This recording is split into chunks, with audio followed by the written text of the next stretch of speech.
The money was officially under the responsibility of the international coalition, but it was in fact the Pentagon that handled and controlled it in the person of the so-called American proconsul, Paul Bremer. As soon as Bremer took charge of Baghdad, he declared Iraq a territory where the Iraqi law was no longer valid, but he didn't put it under the American law either. This created a vacuum of power in which the only law became the law of survival.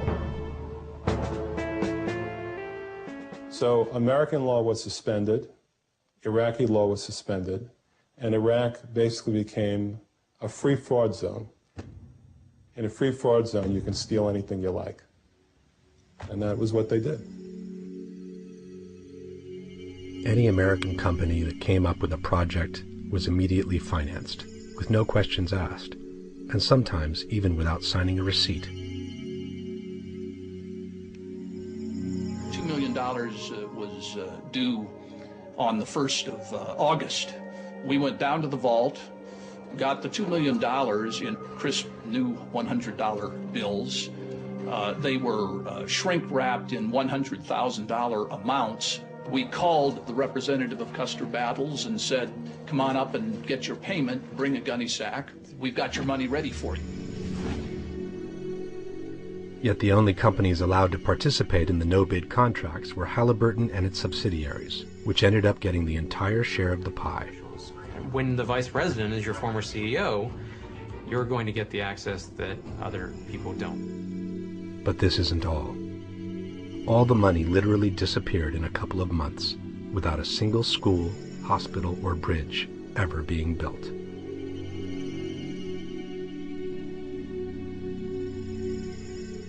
This generated a monstrous paradox in which the same people who had just been destroying the country, the Vice President and the Secretary of Defense, were now managing and assigning the money for the reconstruction. It is reportedly not a coincidence that Vice President Dick Cheney's old company got a huge contract to help rebuild Iraq. Time magazine said it has gotten a hold of a Pentagon email saying Cheney's office coordinated Halliburton's multi-billion-dollar deal.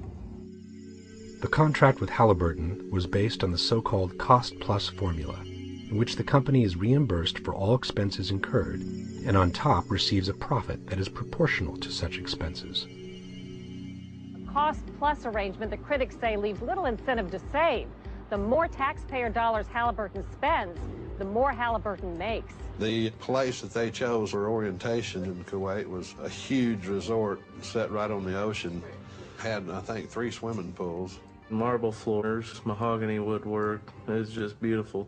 You could go and rent wave runners and go out and play in the water. I was told this, don't question it, enjoy it.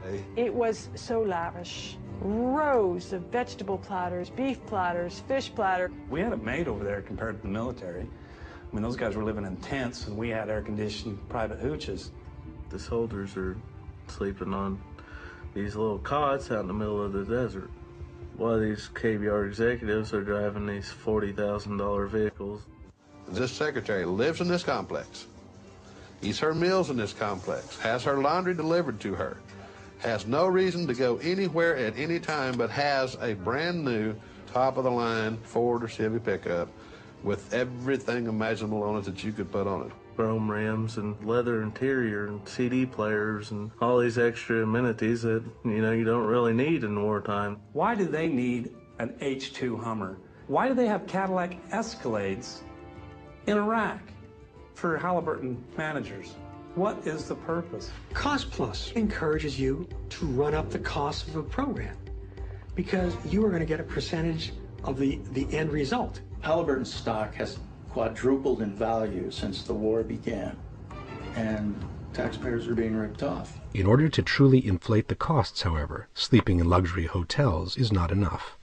You have to waste, destroy, throw away everything possible to then reorder everything anew. They got the wrong equipment, ordered the wrong stuff, computers still in boxes, new vehicles. They'd push them out in what they called burn pits.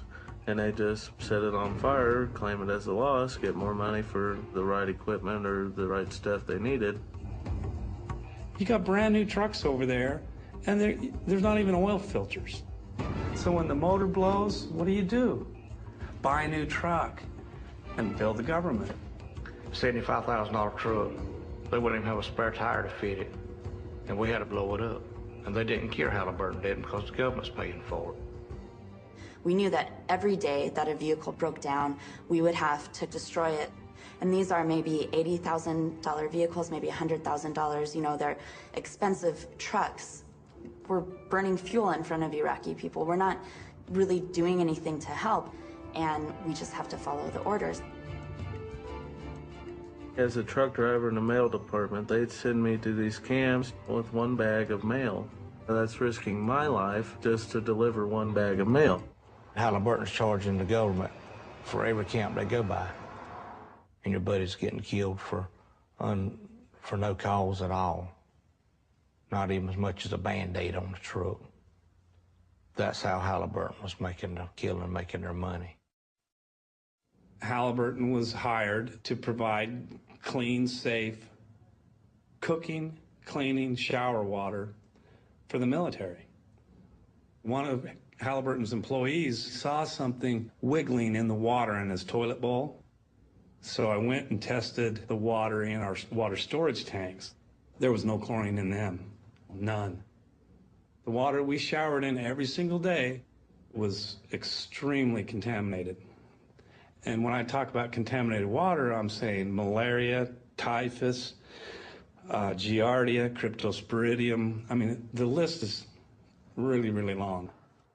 They were only concerned with making their profit and didn't care how it may affect the troops. Of the 67 water treatment plants that Halliburton run, 63 of them weren't providing safe water. And the Marines are showering in it every single day.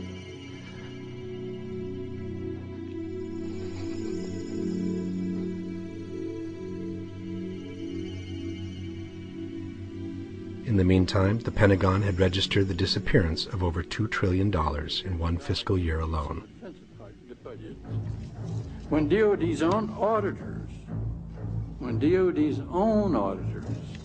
say the department cannot account for $2.3 trillion in transactions in 1 year alone.